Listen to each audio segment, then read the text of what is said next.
ہندوتوا کے علم برداروں نے کشمیریوں پر اپنے شیطانی ایجنڈے کے نفاذ کے لیے نہ صرف دیگر لرزہ خیز مظالم کا سلسلہ جاری رکھا ہوا ہے بلکہ کشمیریوں کی منظم نسل کشی کی مہم میں تیزی لائی ہے۔ اس سلسلے میں ہندوتوا دہشت گرد فوجیوں نے عام شہریوں کی قتل و غارت گری کا سلسلہ تیز کرتے ہوئے جنوری کے مہینے میں 23 کشمیریوں کو شہید کر دیا۔ بھارتی درندگی کی بینٹ چڑھنے والے ان شہداء میں وہ 4 کشمیری نوجوان بھی شامل ہیں جن کو گزشتہ دنوں ضلع پلوامہ کے علاقے نیر میں ایک فرضی جھڑپ میں شہید کر دیا گیا۔ اس عرصے کے دوران بھارتی شفاق فوجیوں اور پولیس اہلکاروں کی طرف سے پرامن مظاہرین پر گولیوں، پیلٹ گنز اور آنسو گیس سمیت طاقت کے وحشیانہ استعمال سے کم از کم 17 افراد زخمی ہو گئے۔ بھارتی فوجیوں اور پولیس اہلکاروں نے گزشتہ ماہ 45 شہریوں جن میں بیشتر نوجوان، کارکن اور طلبہ شامل تھے کو گرفتار کر کے ان میں سے کئی پر غیر قانونی سرگرمی کی روک تھام کے ایکٹ اور پبلک سیفٹی ایکٹ جیسے کالے قوانین لاگو کر دیے۔ اس دوران شیطان صفت فوجیوں نے ایک خاتون کی بے حرمتی کی اور تلاشی اور محاصرے کی نام نہاد کارروائیوں کے دوران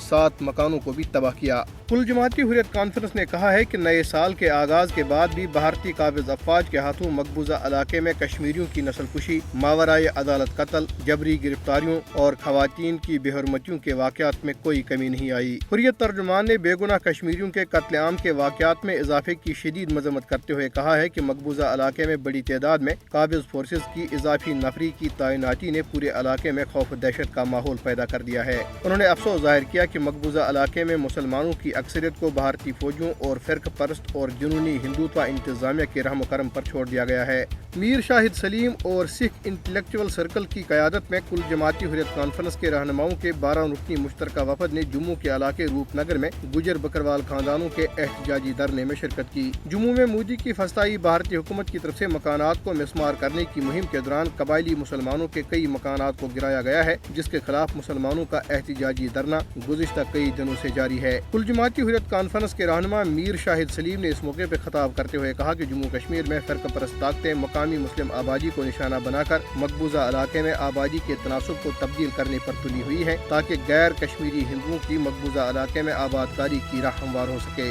انہوں نے کہا کہ جموں کشمیر کی خصوصی حیثیت کی منسوخی کے بعد بھارتی قابض انتظامیہ نے مقامی مسلم آبادی کے خلاف دہشت کا بازار گرم کر رکھا ہے۔ انہوں نے افسوس ظاہر کیا کہ قبائلی مسلم برادری کے گھروں کو مسمار کر کے انہیں بے گھر کیا جا رہا ہے۔ سکھ انٹلیکچوئل سرکل کے چیئرمین سردار نریندر سنگھ خالصہ نے کہا کہ جموں کشمیر کی مسلم اکثریتی شناخت کو اقلیت میں تبدیل کرنے کے لیے ایک منصوبہ بند سازش کی جا رہی ہے۔ انہوں نے کہا کہ 5 اگست 2019 کے بعد سے کشمیریوں کو بدترین ظلم و جبر کا نشانہ بنایا جا رہا ہے۔ نریندر سنگھ خالصہ نے کہا کہ ایک مخصوص برادری کے مکانوں کو مسمار کرنے کی مہم جموں کشمیر میں فرقہ پرست طاقتوں کے مذموم ایجنڈے کا حصہ ہے۔